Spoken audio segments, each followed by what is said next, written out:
안녕하세요. 한바다의 곽정원 변호사입니다. 안녕하세요. 박은서 변호사입니다. 오늘은 저희가 일전에 되게 치열하게 고민했던 사건에 대해서 이제 한번 얘기를 나눠보려고 해요. 그때 저희가 누범 기간 중에 좀 동종의 범죄를 저지른 분이 저희를 찾아왔었잖아요. 네. 구체적으로 어떤 사안이었죠? 저희를 찾아왔던 의뢰인은 남자분이었거든요. 근데 여자친구가 헤어짐을 통보를 했어요. 근데 그 헤어짐을 받아들이지 못하겠는 마음에 여자친구를 집에서 폭행을 했습니다. 여자친구가 너무 무서우니까 집에서 도망쳐 나오려고 현관문으로 뛰어나갔는데 그 여자친구를 붙잡으려다가 여자친구의 가방 끈이 끊어져서 재물까지 손괴하게 된 사건이었습니다.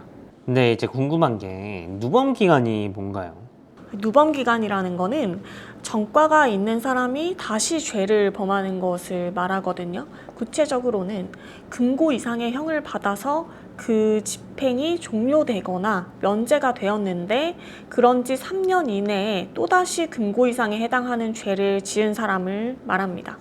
누범 기간이 왜 문제가 되나요? 누범 기간은 피고인 입장에서는 너무 큰 문제예요. 왜냐하면 일단은 형이 장기의 2배까지 가중이 될 수 있고요. 그다음 두 번째로는 전범과 후범이 있잖아요. 앞에 저지른 범죄, 뒤에 저지른 범죄가 있는데 이 후범에 대해서 집행유예의 선고가 불가능합니다. 그렇죠. 누범 기간에 죄를 저지르면 집행유예를 받을 수 없다는 것이죠. 그러면 누범 기간에 이제 동종의 범죄를 저질렀을 때는 보통 어떻게 되죠? 누범이라는 거는 다시 죄를 저지르는 거잖아요. 그것도 되게 3년이라는 단기간에 내에 죄를 저지르는 것인데 심지어 동종의 범죄다라고 하면 재판부가 보기에는 이 사람의 죄질이나 습성이 굉장히 안 좋아 보여요. 그렇기 때문에 웬만해서는 벌금형이 잘 나오지 않고요. 실형이 나오는 경우가 훨씬 많습니다. 저희 이번 사안에서는 사실 벌금형이 나왔잖아요. 네. 그 이유가 뭘까요? 일단 이 사안은 저희가 정말 치열하게 고민을 했던 사건이고요.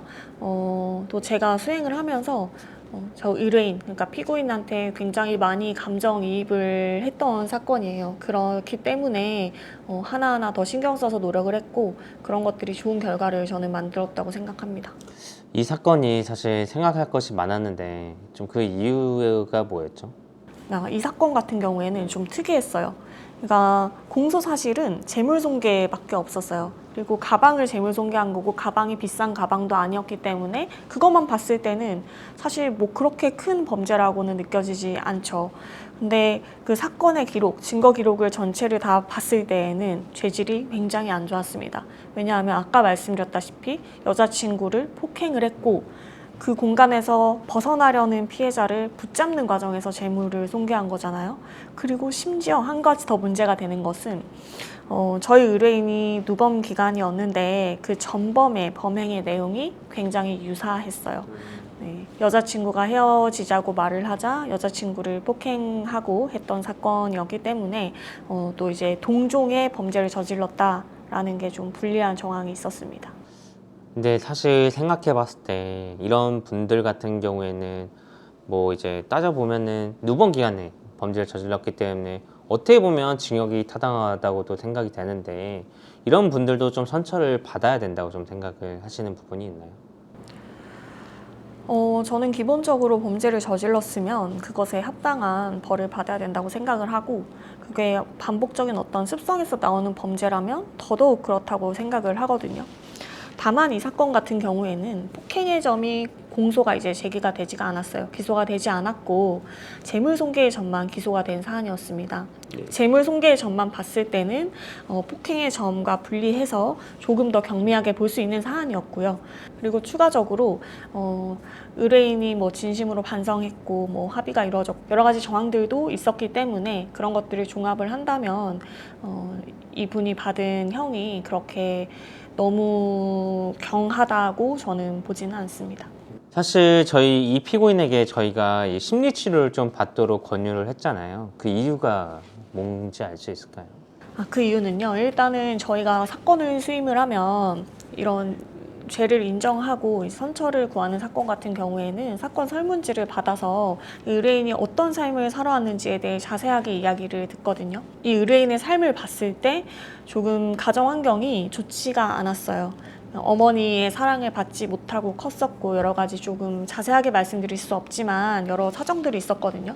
제가 그런 사정들을 봤을 때 이 분이 자꾸 여자친구에게 헤어짐을 통보받았을 때 뭔가 되게 극도의 두려움을 느끼고 세상이 끝날 것 같은 느낌이 드는 그 원인을 제가 생각을 해봤을 때 어렸을 때 그런 결핍감에서 오는 심리적 문제라고 저는 판단을 했거든요.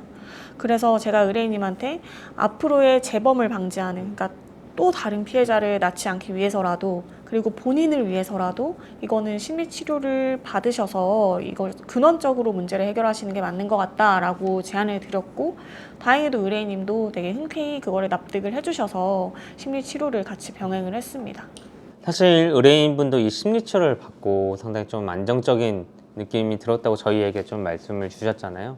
그래서 되게 심리치료를 되게 잘 했다고 저는 지금 생각이 들어요. 이 사건 변론하실 때 좀 어떤 내용을 중점으로 해서 목표를 잡고 가셨나요? 네, 일단 1차적으로는 피해자가 있는 사건이기 때문에 피해자에 대한 사과와 합의를 1차적으로 우선 목표를 했고요.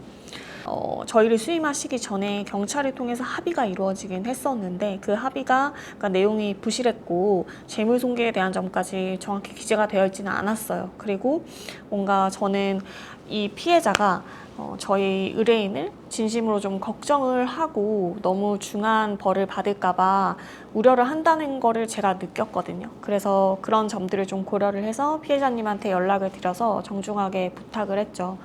이런 상황이고 지금 어떤 누범 기간이라 어떤 위험에 처해 있다. 그래서 너무 많이 미안해하고 있고 혹시 괜찮으시면 다시 한번 합의서를 써주시고 이제 처벌 불원서까지 써주실 수 있겠냐라고 부탁을 드렸고 피해자님도 그거를 허락을 하셔서 저희가 이제 처벌 불원서랑 합의서까지 받을 수 있었습니다. 그리고 그뿐만이 아니고 이 의뢰인 같은 경우에 제가 좀 감정이입이 많이 된 의뢰인이었어요. 좀 자라온 환경도 좀 불우하셨고 그 전에 범죄 경력도 있으시지만 그 범죄를 저지르고 출소하신 이후에 굉장히 많이 반성을 하고 삶을 살아오신 분이었거든요. 그래서 뭐 다시는 어떤 나쁜 일을 저지르거나 순간적 충동적인 행동을 하지 않기 위해서 뭐 술도 아예 끊으셨고요. 네, 술도 되게 오랜 기간 아예 끊으셨고 좀 진심으로 좀 자신의 삶에 임하시던 분이었고요. 직업도 원래는 뚜렷하지 않았는데 출소하고 난 이후에 이제 기술을 배우셔서 직업도 가지시게 되셨고 이런 점들을 봤을 때 조금 안타까웠어요. 그리고 피해자도 안타까워하던 상황이었기 때문에 그래서 그런 것들을 제가 최대한 잘 피력하기 위해서 많은 대화를 의뢰인과 하면서 의뢰인의 삶에서 이끌어낼 수 있는 양형 요소, 그다음에 현재의 삶에서 이끌어낼 수 있는 요소, 뭐 미래에 대한 다짐 이런 것들을 최대한 많이 제가 변론을 했습니다. 저도 사실 이 피고인에 대해서 상당히 좀 감정이입이 많이 됐었던 것 같아요. 그래서 피고인이 마지막 최후 진술할 때 저는 사실 울컥했거든요. 자기의 죄를 반성하면서 뭔가 다시는 그런 죄를 저지르지 않는다 라는 얘기를 할 때 좀 사실 울컥했어요. 변호사님도 그때 좀 느끼신 게 있었던 것 같은데 그런 게 뭐죠? 곽 변호사님이 말씀하신 것처럼 저도 울컥했어요. 그 얘기를 듣는데 실제로 의뢰인님은 최후 진술을 하시면서 눈물을 많이 흘리셨고요. 저도 울컥했는데 울컥했던 이유는 이 분의 진심이 느껴졌기 때문이거든요. 왜 이 진심이 느껴졌냐 하면 정말 이분이 진심으로 반성했고 자신의 행동의 원인을 진심으로 찾고 싶어 하셨고 그거를 해결하기 위해서 정말 최선을 다해서 노력을 하신 분이었어요. 그리고 그거를 본인이 이제 마지막에 최후 진술을 하시다 보니까 당연히 사람의 진심이라는 거는 사실 저는 느껴질 수밖에 없다고 생각을 하거든요. 그래서 그 진심이 저한테도 느껴진 거고 변호사님한테도 느껴진 거고 저는 이제 판사님한테도 느껴졌다고 생각을 합니다. 맞아요. 저는 사실 그 벌금형 선고받고 되게 저희한테 감사의 눈물 흘리셨잖아요. 이게 무조건 징역만이 답이 아니라는 생각이 들었어요. 맞습니다. 이 사건 같은 경우에는 물론 이분이 만약에 다시 동종의 죄를 저지른다면 저는 그때도 이런 감정이 들지는 않을 것 같아요. 끝으로 하고 싶은 말씀 있으면 좀 말씀해 주세요. 법원에서 형사재판을 할 때 감경을 해주잖아요. 근데 그 감경을 해주는 이유는 결국에는 저는 이 사람이 얼마나 반성하고 다시는 같은 죄를 저지르지 않을 것인가 거기에 있다고 보거든요, 초점이. 그래서 내가 정말 죄를 진심으로 반성하고 뉘우치고 있고 이거를 다시는 같은 잘못을 저지르지 않기 위해서 어떤 노력을 하셨다면 그런 것들을 충분하게 저는 재판부에 피력을 반드시 하셔야 된다고 생각을 합니다. 결국에 이런 양형을 다투는 사건에서 감경을 해주냐 마느냐는 반성과 재범 가능성에 있거든요. 그래서 그런 사정들이 있다면 객관적인 증거를 바탕으로 해서 최대한 피력을 하셔서 본인이 저지른 죄에 합당한 처벌을 받으셨으면 좋겠습니다. 네, 오늘 말씀 감사합니다. 감사합니다.